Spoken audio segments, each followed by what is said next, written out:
Bonjour, bon après-midi, bonsoir chers internautes du studio Moto TV qui sont en train de nous suivre partout que vous êtes dans le monde à travers cette belle émission La Découverte où les abonnés présentés par Nangai, Renate Bekumo Ilambe Herbi, La Découverte.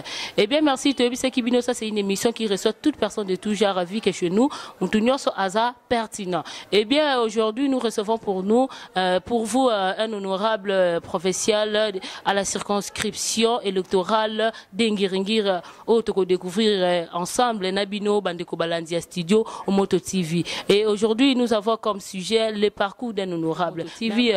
Et surtout, abonnez-vous trop dans cette site et vous ne serez pas dessus.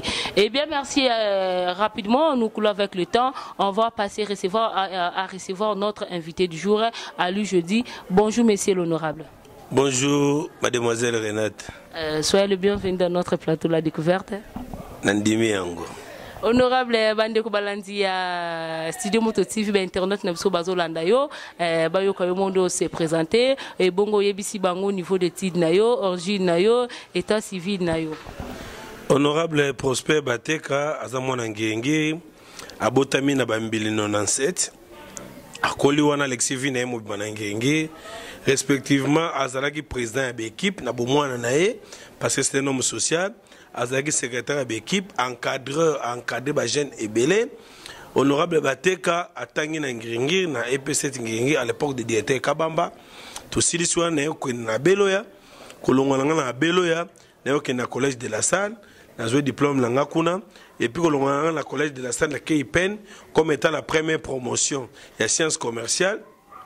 Na 1997, tout tanga na ba Jakinda la ba Roger donc ba master beze belé surtout tanga to zotan belé na sili siguna simalanga aussi sayango na pema gité na kende ko yekola anglais na deyang kolongwana na anglais na deyang na sarika toujours kotangisa comme étant professeur d'abord na collège de la Salle parce na utaki ba retenanga pour na zaka maele makasi na comptabilité pe na zaka maele makasi na comptabilité na manako tangisa comptabilité et puis na évoluer ba école ba grandes écoles yakala lokola ba Gradi ba Zingi ba complexe scolaire la planète complexe scolaire les Célestes assistant à unique université de Sepromad naga assistant kuna na tainguna alors aussi ça nga kuna na kene aussi sous sciences politiques na université chrétienne cardinal mullo kuna na reçu diplôme na ngamu à licence na 2010 na bimi licencié les sous na na deux diplômes à licence na suga ka wana te na pema ki na continuer na ko créer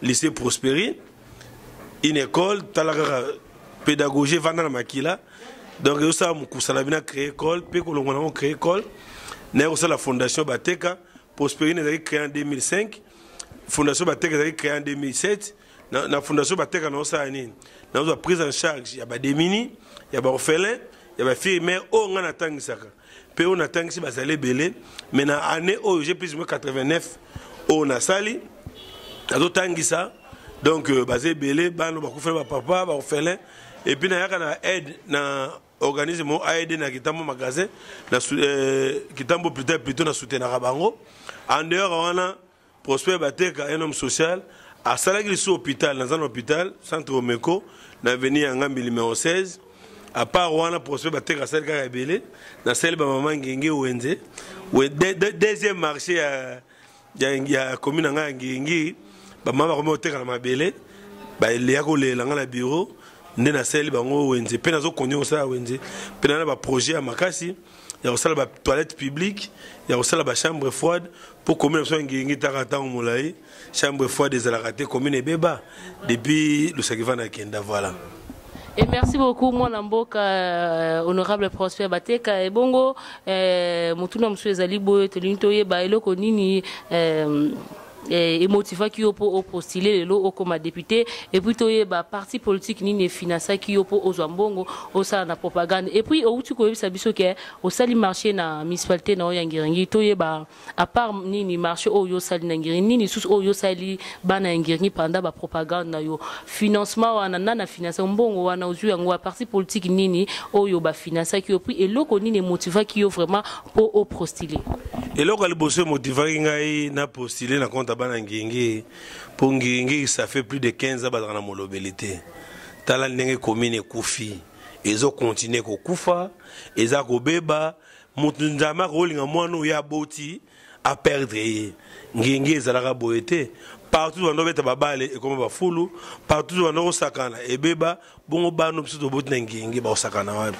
et loko ali boso etenga na postuler ezaki pona za la parmi moko ya baike o ba ko lobela commune ngingi ko défendre yango valablement ko loba pona yango ko sala ba projet. Parce que la députée a un projet, un projet. En dehors du projet, il y a financer un financer comme un et là, le bosso est il y a une deuxième question. Et deuxième question, c'est là qui bon au sel propagande. To ba ndingo so ba marché ba biloko belebe au sel nangi pendant propagande non parti politique ni financer que to tu étais déjà riche auparavant. Prosper Bateka a une politique comme Mobolate. Prosper Bateka a une politique. Alors na moi muke onzamba pesa kié moi minimum mwana alinga ko kabula ona bandeko la preuve ane na tout lobana malobana ngai na tang sarabana ofele ki député zalakate na zwa prise en charge abana ngingi na hôpital na ngai so za na ngingi la carte d'électeur no mona ngingi osomba fichte ki député zalakite ko sala wenzola bo mona sala daki ngai Prosper Bateka na koti mbongo na koti liboko na libenga na bimisi po loboko tem de répéter motema ndeza kamalamu nde pesi loboko musala esala yango na sala ba mama donc na mbongo na ngai moko na postula comme étant indépendant parce que ba parti politique na mona ba clarté voilà on a rolo ba yango donc mutapesa mbongo azate na sala campagne na mbongo na ngai moko nde na meke ko résoudre ba problème nyonso on a ko sala na niveau na ngai voilà. Eh bien, merci beaucoup. Moi, Namboka Prosper Bateka, pour répondre à la biso. Là, je profite de saluer Dorcas Ngombe, pourquoi pas Giscard Tadi depuis Matadi, pourquoi pas Fatini Matoma depuis Matadi, et pourquoi pas Maître Piassongo depuis Paris, et pourquoi pas Sheila Landry Dilou depuis Turquie. Merci beaucoup. Moi, Namboka, tout ça, Namotuna Moko, Moussousou, Tolinkoye, Barol, il y a député Ezanini, et puis, condition Ezanini pour au ma député. Rôle ya député Zali Boye, batebe ba bakate o keka député ne ba okende na loyenge. Rôle ya député c'est d'abord ko élaborer ba loi. Ko élaborer ba loi ou ko régir na avantage bi ba administrer na yi. Net ngana ngingi bo soki na bimi député na kolobaka ba loi oyo urbanisation na zolo ba loi oyo ezana bénéfique ya bana ngingi. Et puis ko proposer ba loi wana. Ko sala makambo oyo ezana avantage ya ba électeur o ba voter ngai voilà rôle ya un député alors pour nous comme député et c'est un faut autant en classe autant en classe être une tête pensante ko ba bateka o maye les amakas o le loi tellement ndiko lo ba boy ba ndiko yoka o muto ko convaincre toute une population. Azana maloba oya ko loba bat bayoki un leader d'opinion un député faut d'abord un leader d'opinion azana impulsif pour ko tambusa makambo malamu alors député faut d'abord otangi ne okotsa ba document au Seigneur senga wane lobio te ezali bongo sikuna seni pezo ezolo baka bongo ba condition wana Seigneur lobi boyi il faut être au moins gradué. Ce qu'on a gradué, on a une expérience professionnelle. Ne seigneur sengi bongo. Si on a gradué expérience professionnelle, ata oza diplôme d'état, mais expérience professionnelle, voilà, tu peux travailler, tu peux être député. Mais oui, yango moni mama kambono so le ka awa. Yango moni mama kambono so le ka mboka tambura bien te. Donc ozo mona ke mutatangi na été, malinga bi ma député. Aza un certificat, mais aza quand même expérience professionnelle, ayi n'est pas mis député. Eh mère, na yebi ça le mot très important. Et dans la commune, moko songo longtemps on a commenté pour la polémique. Commune wana muto abimi député na bango parmi les deux. C'est un petit oyonga na yebaki azalaki aide maçon. Mais bimi na député. Pour ne pas lingi atongela ba ndako so ba nini. Ya muto ezate ba niveau pe d'études ezate. Mais lo bomi mboka yango wana. Voilà. Yango to senga na président Fachi. Cette fois-ci en tout cas mettre la personne qu'il faut à la place qu'il faut. Moussa les ebela osa na mboka. Ce mboko ezotambola te, c'est par rapport à Batamaël Bazate. Oh Batamaël Bazali ba ba poste de commande. Non, honorable te me ko rectifier. Batamaël Bazali, lo bande bazo tia bango na place na bango te. Na le temps na lobi Batamaël Bazate ngolo banini. Et ngolo ba ete bato ebele bazo ba poste à commandement, vraiment vraiment so totali eza passe. Ba mériter en côté. La méritocratie n'existe pas. Ba mériter en côté. Ozomona ba mériter te omona mutu asali bo pena mboka na mzo Congo ba yebi na bango te o voter député pour anine. Ba yebi tina ko voter député te. Ba bega député ya bongiselo nzela, député ya tongelo douche, député ya tongelo ndako, c'est faux. Peso made sous l'osso. Nzaleza mboka te. Nzaleza na mboka ba député bele bimpo nzaleza na mboka. Ozomona député sans projet de société mais député bimi. Ozomona alisi bango nini oyeka kaole na sengi na bino po voter ngesil mais okosala nini mais tout na prospect bateka pona ngingi okosala nini omona que donc agenda peut être préparé mais chance c'est plus samedi voilà.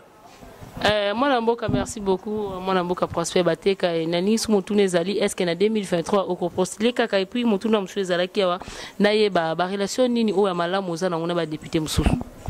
Prosper Bateka ndenge na to yebisa yo mulangi ya pembe azaka na problème atana député te so député mo lobio Bateka na problème nete. Nous sommes des adversaires politiques mais nous sommes des amis. Tango tambole bien na politique ko mona biso na nzela na to koloba po biso to koloba net pona ngingi to koloba ti mongongo yokaoka to koloba kaka ti to koloba kaka na 2023 problème ezate. Ce banangi ba se prendre postuler ba bisinga na postuler na problème ezati.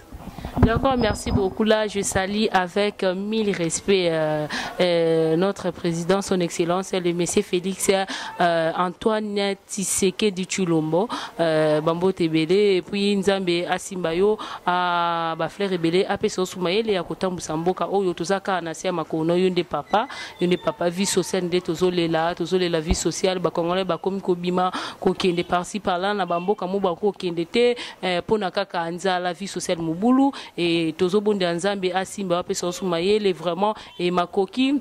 Et surtout, Boignan, il y a que sa vie sociale pendant la place pour les Congolais se retrouver. 1000 respects et 1000 dédicaces et Panayo, notre son excellence Félix Tshisekedi.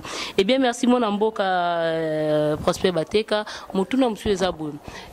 Toyo Kikaka, Biso Zabata Média, Ndenge Zalaka, na cadre car ya koleka pe ya ko découvrir Mambebele, Batubazolo ba ezana ba député ba kendaki ko ba mwa nungu pona député na biso msusu ya ngiringire azabongo ka député provincial papa social Moulangia Pembe di yeli que batunaye batemona ye jour ya vote basala ki tricherie mais kaka na cadre ya ko découvrir pour moi je suis la découverte na ko tuna nabi est-ce que beaucoup za na kombo ya batuana te oyo ndambu bakina ki ba député basaki lisanga pour bake kokosela papa edi yeli Moulangia Pembe makamba lobi na biso parmi batuana mwana mboka Prosper Bateka pe azana kati na ebite vrai ou faux. Na bisi na ronde kolanga di yeli mbote boyo kana na bino bo distrait peuple mama sanangasi ama sanangai to solo na biso to benga na kati so tuni bateka so tuni bateka edi ayibine edi mais la mystique a fumi okosele makam nga kosela bat makambo te c'est lobby solo mais toi ba master na bisi lobby solo ba c'est être chéri na ebite wala mtu moni yango on a découvert la découverte batu baby singe batangi kombo na yo baton baby il fallait ba ça pengai donc baby na bonga te bon d'accord bon distrait peuple bana mboka ba internet na biso studio mototi bolanda biso boyoki botsana mutu na bino sute parmi bato bakende ko ba niaiserie pona edi ke mona mboka Prosper Bateka azali wana te azana te et preuve ne bino botu ko yoka na nokona lobi ke baza ba master do ba solo la ka kitoko. Là je salue à passer Béni Mwanza depuis États-Unis pourquoi pas boss Bekumo li passe Kamboshi Bekumo depuis Luanda et Afrique d'ici mima Mosange Bekumo moi c'est kitoko Kamboshi Bekumo pareil à grâce à Bekumo Kenmi Bekumo na Luanda ilambe na pesi bambote mingi. Eh bien merci moi na mboka na ninga koyeba omoni pe ba internet na studio mototif bazolanda biso ba utul bala découverte Bekumo ezandenge ni ba député na biso tozo linga opesa bango vraiment chance mingi te parce que au moins opesa chance au voter le lot azui mais tant ake kuna na parlement akomi ko saka na mbongo moi azonga susu na commune oyo ba voter ke poisa makamala moezate parce que baza ba célibataire omoni baza na basi te ba pe na bana te moya baza pena na motema wana te ke ya kosunga eza te puis bazo sala ba n'importe quoi ba saka na mbongo po baza ba célibataire leo to na yeba ba bandeko balanzi ya studio moto ti ba yeba est-ce que mona mboka Prosper Bateka oza marié le boko na motema toujours ndeko Fabien azui na yebi que ça azui déjà réalisateur na yo azui ne na to yebisa yo ndeko Bateka ndeko Prosper Bateka azali marié na une jolie dame auto bengi mama Santo Maria mama Sandrine nda ya Lukusa mama Santo Maria donc yo mobala mama Yesu et mengande na bala mama Yesu tika boyko ngande papa Yesu donc la première dame d'Afrique moi ça qui toko avec basignoso donc yewa maman Sandrine et puis nazali père de 6 enfants et puis né nazabo né na to ebiso ke ndeko Prosper Bateka sakana na mbongo to so ba sakana na mbongo sakana ne pas la pauvreté hein je suis riche en esprit hein donc muto atangi donc asaka mutambongo et puis éducation au sakana ba mbongo na balabala eza bato azwango hein abotama na ndengo wana kwa ngane nazabo na yebi pasi ya mbongo na yemde balukaka mbongo et na kosaka na ngote quoi faut préparer relève langa lobi na bana quoi na tangisa bana kitoko na lokela bango esika lobi batika na balabala te na absence na ngai voilà. Voilà, merci beaucoup, mon mboka Prosper Bateka. Là, je salue à passer honorable Félix Bosekota. Et je salue également à passer encore Chila Landry, Didou Depuis, Tirki. Pourquoi pas Nemi Bekoumou Depuis, Afrique du Sud, petit frère propre. Et mon mboka, Toyeba, Bino, député, Toyebite, Balobi, Bandero Balanzia, Studio Mototi, Babi, député, Nabiso, Bazoe, Penzambete, Bazakara, Kisi, Toyeba, parce que mon mboka Prosper Bateka, oui, aux Amari, mais tout est qui député dans les années. Moi, si moi ezali, to moi protection moi ezali, moi mutuna pesi otondeni. Honorable Bateka, c'est un chrétien. Ou à Sambelaka, l'église évangélique de Pénienne, azali moko ba serviteur une équipe annonce. Donc, et puis pour ensemble on a Pénienne une équipe à quoi on a les carabouté, hein. Et là quoi on a les carabouté, faut vraiment mon lit moyen ba quoi. Donc bandana bota mana na mona nganga taza milliardaire bandana bota mana na mona nganga asali plus de 200 ans donc na mona na nganga te pa nganga nyonso ba pesa ba kisa ba mbongo to ba nini nganga mo ta ma hélicoptère do batika ba fo ba wana donc jamais ba mona ngana biloko na bango voilà. Eh bien, merci beaucoup. Là, c'était l'honorable Prosper Bateka au Azaki bon na micro na biso et puis na plateau na biso la découverte. Nous sommes presque à la fin de notre entretien avec notre honorable Prosper Bateka et mon amboka moi mot de la fin non mot dédicace et ça t'a bien pour ngana parachever mission. Mot de la fin l'anglais ezali mingi nazo pesa conseil. Conseil na ngai ngingi ezali mboka. Lelo député na biso ebimi comme na ye Edi Iyeli. Azo représenter biso na ngenge ya liboso tolé liboso na opesa ye mon frère mon ami et le quoi liboso il faut au privilégier unité à ngenge ko privilégier division à ngenge était c'est que ye abane de ko diviser pour na monde botimbeli te nazo pesa ka conseil voilà conseil nangeza yangona et puis oyebaka ke ngingi oponi il faut unité nango elukaka koluka bandeko mosusu oyo baza pe leze oyo moko yebi parmi ba député parmi bato mosusu kosoana bango po mosapi moko esukulaka elongi te c'est papa social mort gay zandam te aza na orgueil te na soli ne moi 2 fois aza na orgueil te mais nazopesaka atoli. Alors, ngingiro lingo kambalelo za ngingiro za divisé o ba pro edi bazali ba contre edi bazali. Alors, esengel na yo ozala au milieu du village. Matoi ezaka na mpanzi morote. Ke mutasali mobulu na ye, mutafingi batu na ye, aibi ki arobenga papa social à côté na ye. Ça ce n'est pas être un chef. Ya mibale on a resenga na ye azala à l'écoute ya ngingi po ngingi za mabela bakoko za mabelo batikela biso ya zui le pouvoir wana to betele maboko azo représenter biso c'est bien mais nazo senga na unité ngingi unité ngingi oui effectivement kosala ba fête kosala nini to kosala yango ensemble mais pendant qu'on peut se une invitation à la fête na yo faut à moto yo boyo kanaka pour ko banga ezaladi nena zolo ba boyende ko na ngai yebi na kukuni nena lo ba place wana voilà on a rolo ba na ngana un homme sympa ayebi que bateka c'est un beau parler. C'est un beau parler. Tout ça, adversaire politique et non des ennemis. Tant qu'on est sur la poste en abisso, tout ça, ça y est. Tout ça, ça y est, ça dans le cabinet. Mais tout ça, ça y est, parce que c'est une expertise d'abisso. Na lina sala boye, bon mon na sala na ezala ndenge nini. Et tout ça, beaucoup. Tout ça, binemi na été, député ne soit pas binemi na été.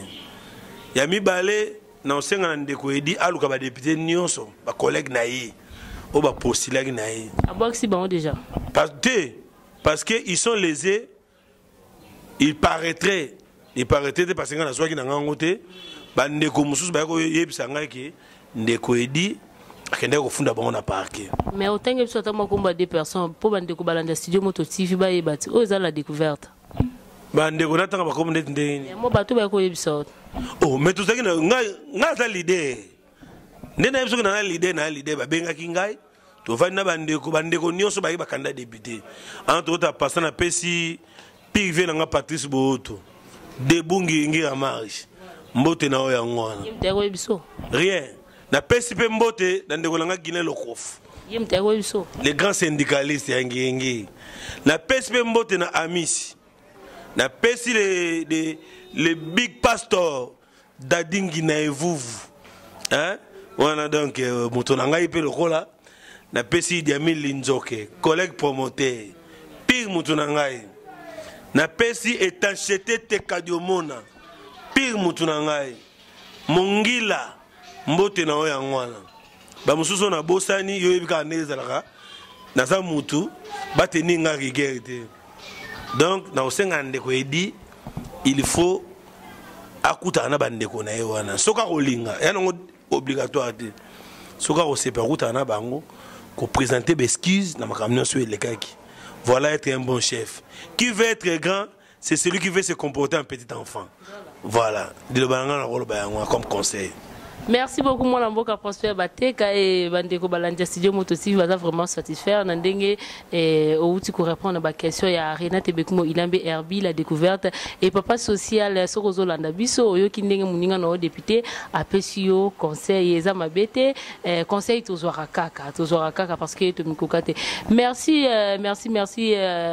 ezaki bon na caméra ye moko moto fire Fabien na caméra ye pe azaki bon réalisateur mission oyo yepa zozane bilili bomona bilili kitoko oeza Fabien Fayamoto. Là je salue à passant Dake Bekumo de prix Afrique d'ici et pourquoi pas Dorcas Ngome, pourquoi pas mon père spirituel le pasteur Jean-Paul Makoni Ilanga Polydore et sans oublier le pasteur Jean-Paul Mayata de la foi. Et merci beaucoup, nous sommes à la fin de notre émission et nous sommes à la fin de notre entretien avec l'honorable Prosper Bateka. Merci d'avoir suivi cette très belle émission. Restez toujours connectés et abonnez-vous trop dans cette suite, vous ne serez pas déçus. Avec moi, la découverte, on se revoit à la prochaine. Que l'Éternel vous bénisse. Au revoir.